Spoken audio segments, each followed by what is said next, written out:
ನಮಸ್ಕಾರ Karnataka, welcome back to our channel. ಇವತ್ತು social media open ಮಾಡಿದ್ರೆ ಸಾಕು, ಬರೀ ಇಬ್ರದ್ದೇ ಸುದ್ದಿ. ಒಬ್ರು ನ್ಯಾಷನಲ್ ಕ್ರಶ್ ರಶ್ಮಿಕಾ ಮಂದಣ್ಣ, ಇನ್ನೊಬ್ರು ನಮ್ಮ ಕರಾವಳಿಯ ಹುಡುಗ ಸಿಂಪಲ್ ಸ್ಟಾರ್ ರಕ್ಷಿತ್ ಶೆಟ್ಟಿ.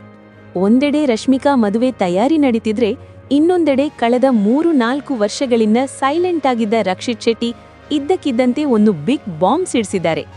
ಇಷ್ಟು ದಿನ ರಕ್ಷಿತ್ ಎಲ್ಲಿ ಹೋಗಿದ್ರು, ಯಾಕೆ ಯಾರ ಕಣ್ಣಿಗೂ ಕಾಣಿಸ್ತಿರ್ಲಿಲ್ಲ, ಅವರ ಕೈಯಲ್ಲಿರುವ ಆ 5 ಸಿನಿಮಾಗಳು ಯಾವುವು, ಎಲ್ಲವನ್ನೂ ಇವತ್ತಿನ ವಿಡಿಯೋದಲ್ಲಿ ಎಳೆ ಎಳೆಯಾಗಿ ಹೇಳ್ತೀನಿ. ಸ್ಕಿಪ್ ಮಾಡದೆ ಕೊನೆವರೆಗೂ ನೋಡಿ. ನಮ್ಗೆಲ್ಲ ಗೊತ್ತಿರೋ ಹಾಗೆ ಕಿರಿಕ್ ಪಾರ್ಟಿ ಸಿನಿಮಾ ಮೂಲಕ ರಶ್ಮಿಕಾ ಅವರನ್ನ ಸ್ಯಾಂಡಲ್ವುಡ್ಗೆ ಪರಿಚಯಿಸಿದ್ದೇ ರಕ್ಷಿತ್ ಶೆಟ್ಟಿ.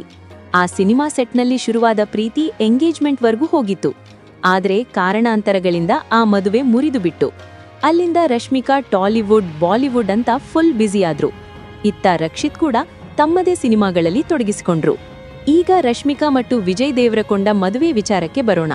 ಸುಮಾರು 5-6 ವರ್ಷಗಳಿಂದ ಡೇಟಿಂಗ್ ಮಾಡ್ತಿದ್ದ ಈ ಜೋಡಿ ಈಗ ಅಧಿಕೃತವಾಗಿ ಮದುವೆಯಾಗ್ತಿದ್ದಾರೆ. ಫೆಬ್ರವರಿ 26ಕ್ಕೆ ರಾಜಸ್ಥಾನದ ಜೈಪುರದಲ್ಲಿ ರಾಜವೈಭವದ ಮದುವೆ ನಡೆಯಲಿದೆ.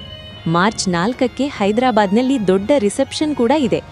ಈ ಸುದ್ದಿ ಕೇಳಿ ಒಂದು ಕಡೆ ಫ್ಯಾನ್ಸ್ ಖುಷಿ ಪಡ್ತಿದ್ರೆ, ಇನ್ನೊಂದು ಕಡೆ ರಕ್ಷಿತ್ ಅಭಿಮಾನಿಗಳು ರಕ್ಷಿತ್ ಎಲ್ಲಿದ್ದಾರೆ ಅಂತ ಹುಡುಕೋದಕ್ಕೆ ಶುರು ಮಾಡಿದ್ರು. ನಿಮ್ಗೆ ಗೊತ್ತಾ, ಕಳೆದ 3-4 ವರ್ಷಗಳಿಂದೇ ರಕ್ಷಿತ್ ಶೆಟ್ಟಿ ಎಲ್ಲಿದ್ದಾರೆ ಅಂತ ಯಾರಿಗೂ ಸರಿಯಾದ ಸುಳಿವಿರ್ಲಿಲ್ಲ. ಕೆಲವರು ಅವರು ಟ್ರಿಪ್ ಹೋಗಿದ್ದಾರೆ ಅಂದ್ರು, ಇನ್ನು ಕೆಲವರು ಉಡುಪಿಯಲ್ಲೇ ಎಲ್ಲೋ ಅಡಗಿದ್ದಾರೆ ಅಂದ್ರು. ಆದ್ರೆ ಅಸಲಿ ವಿಷಯ ಬೇರೆಯೇ ಇದೆ. ಅವರು ಫಾರಿನ್ ಪ್ರವಾಸ ಅಥವಾ ಟ್ರಿಪ್ನಲ್ಲಿ ಇರಲಿಲ್ಲ.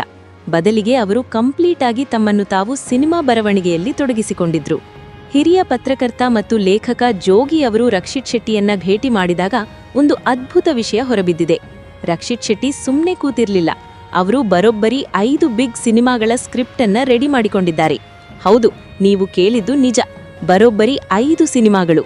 ರಕ್ಷಿತ್ ಅವರ ಲಿಸ್ಟ್ನಲ್ಲಿ ಮೊದಲಿಗೆ ಇರೋದು ರಿಚರ್ಡ್ ಆಂಟನಿ.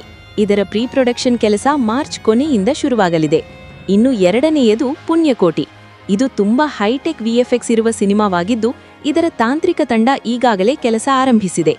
ಈ 5 ಸಿನಿಮಾಗಳಲ್ಲಿ ರಕ್ಷಿತ್ ಕೇವಲ ನಟ ಅಷ್ಟೇ ಅಲ್ಲ, ನಿರ್ದೇಶಕ ಮತ್ತು ನಿರ್ಮಾಪಕನಾಗಿಯೂ ಅಖಾಡಕ್ಕಿಳಿಯಲಿದ್ದಾರೆ. ಉಳಿದವರು ಕಂಡಂತೆ ಸಿನಿಮಾ ನೋಡಿ ನಾವು ಫಿದಾ ಆಗಿದ್ವಿ. ಆ ಸಿನಿಮಾ ಬಂದು ಬರೋಬ್ಬರಿ 12 ವರ್ಷಗಳೇ ಆಗಿವೆ. ಅಂದಿನಿಂದ ಇಂದಿನವರೆಗೂ ರಕ್ಷಿತ್ ಪೂರ್ಣ ಪ್ರಮಾಣದಲ್ಲಿ ಡೈರೆಕ್ಷನ್ ಮಾಡಿರ್ಲಿಲ್ಲ. ಈಗ ಈ 5 ಸಿನಿಮಾಗಳ ಮೂಲಕ ರಕ್ಷಿತ್ ಮತ್ತೆ ಸ್ಯಾಂಡಲ್ವುಡ್ನಲ್ಲಿ ಹೊಸ ಟ್ರೆಂಡ್ ಸೆಟ್ ಮಾಡೋದಕ್ಕೆ ರೆಡಿಯಾಗಿದ್ದಾರೆ. ರಶ್ಮಿಕಾ ಅವರ ಮದುವೆ ಸುದ್ದಿಗಿಂತಲೂ ಈ ಕಮ್ಬ್ಯಾಕ್ ಸುದ್ದಿ ಕನ್ನಡಿಗರಿಗೆ ಹೆಚ್ಚಿನ ಕಿಕ್ ಕೊಟ್ಟಿದೆ. ಸೊ ಫ್ರೆಂಡ್ಸ್, ರಕ್ಷಿತ್ ಶೆಟ್ಟಿ ಅವರ ಈ ಪಂಚ ಸಿನಿಮಾಗಳ ಧಮಾಕ ಬಗ್ಗೆ ನೀವೇನಂತೀರಾ? ನಿಮಗೆ ರಿಚರ್ಡ್ ಆಂಟನಿ ಇಷ್ಟನಾ ಅಥವಾ ಪುಣ್ಯಕೋಟಿ ಮೇಲೆ ನಿರೀಕ್ಷೆ ಜಾಸ್ತಿ ಇದೆಯಾ? ಕಾಮೆಂಟ್ ಬಾಕ್ಸ್ನಲ್ಲಿ ತಿಳಿಸಿ.